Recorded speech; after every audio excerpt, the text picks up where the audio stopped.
Hi, class. So, my project is on person centered care and how it improves dementia residents' quality of life.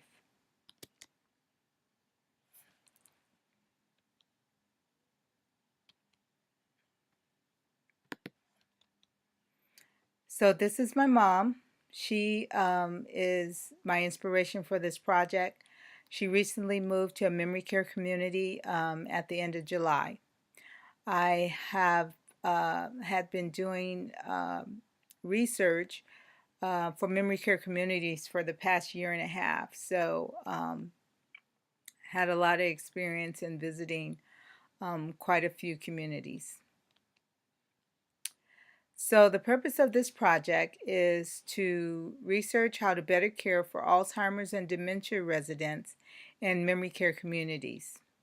Person centered care improves the quality of life. And I can't talk about Alzheimer's or dementia without letting you know what it is. So, Alzheimer falls up under the dementia umbrella, and dementia results in memory loss, difficulty with thinking and reasoning, and decreased ability to care for oneself. So, my focus is on person centered care, which is offers a better quality of life than traditional care.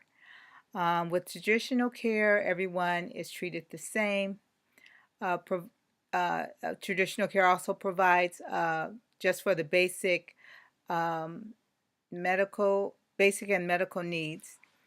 There is no, there are no home-like attributes provided in the community.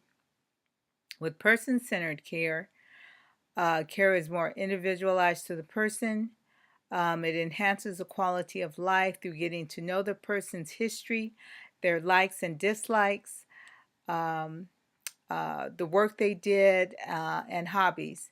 And this is done through personal assessments when the person moves into the community. Um, Residents are recognized that they still have some cognitive ability, even though it's diminishing.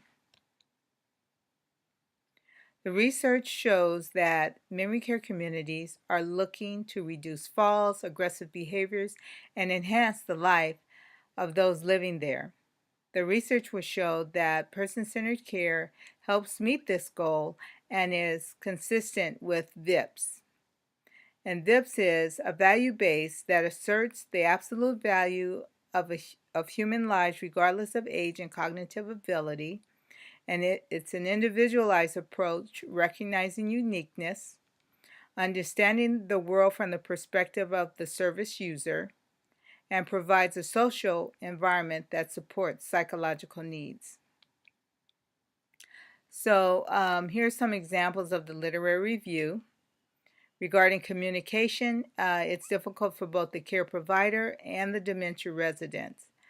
Person centered care includes strategies for coping with the effects of dementia.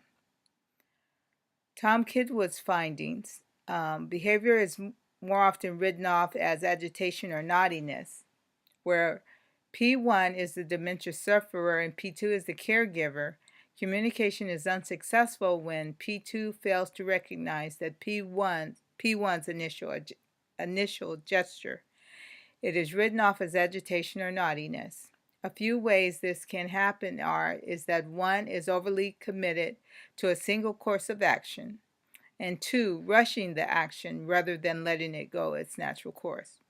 So Kidswood's theory acknowledges the perspective of the person and the awareness of the significance of the lived experience. Cognitive behavior therapy says that non-medical intervention in conjunction with medication is a more effective approach than medication alone. Persons with dementia want to feel validated. The methodology used was three-pronged. I created a survey in Survey Gizmo, and that survey was distributed initially to Villaggio and then to two other communities, because Bellagio didn't feel they had time, or this was the right time for their care providers to complete the survey. I also conducted interviews with the Bellagio memory care director, with a former memory care administrator, and also with a psychologist who has been studying in the field of dementia for the last 30 years, Dr. Cordula Dick Milkey. And there were also observations. So the results of my findings were person-centered care improves the quality of life. Residents are happier. Uh, person-centered care reduces the need for drugs.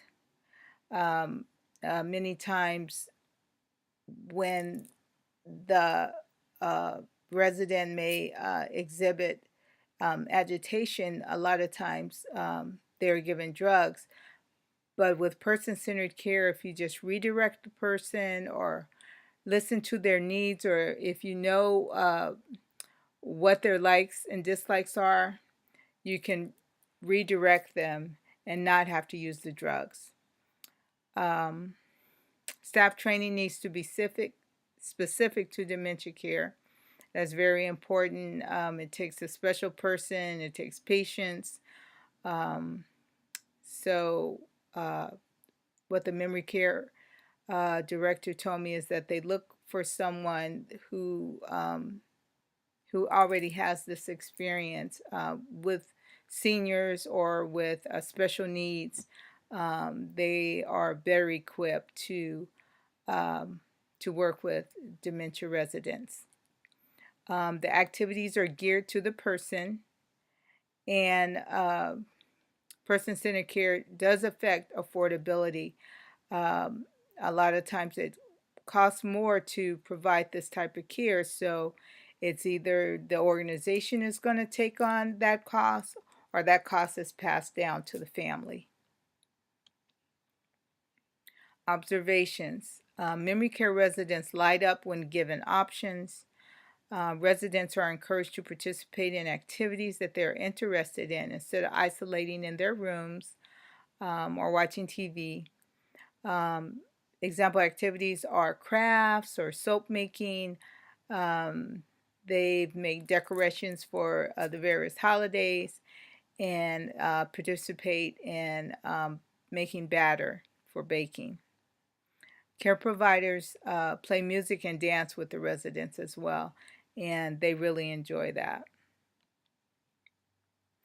Why this is important: according to Alzheimer's.org, every 67 seconds, someone in the United States develops the disease.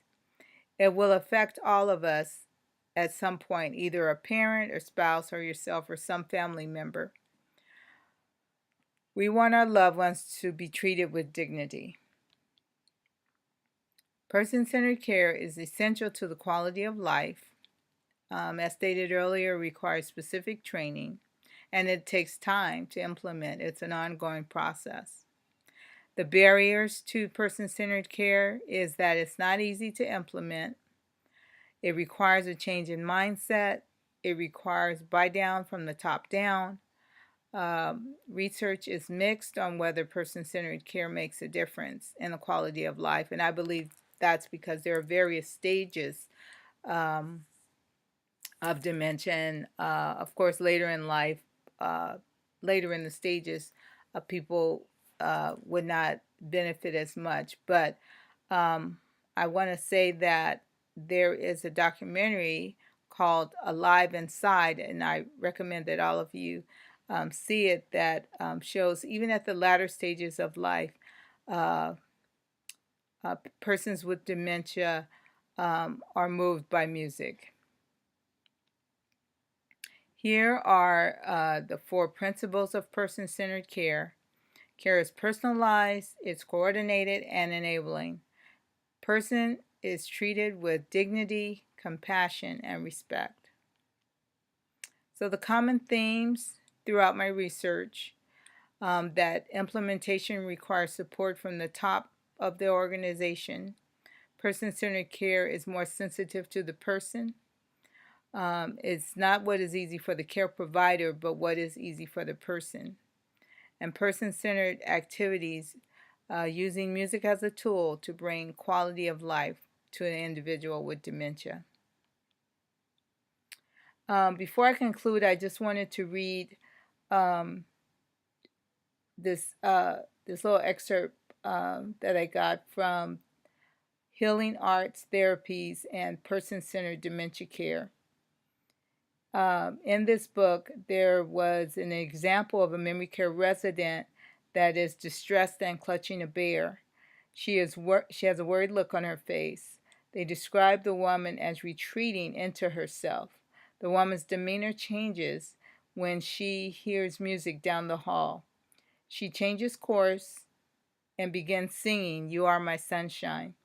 She joins the music therapist, singing and swaying to the music. She is no longer clutching the bear and is visibly more relaxed. Therapists all over the world have often left sessions marveling at the wonderful tranquility of the joy they witness in individuals participating in those sessions. So, in conclusion, more concrete studies are needed.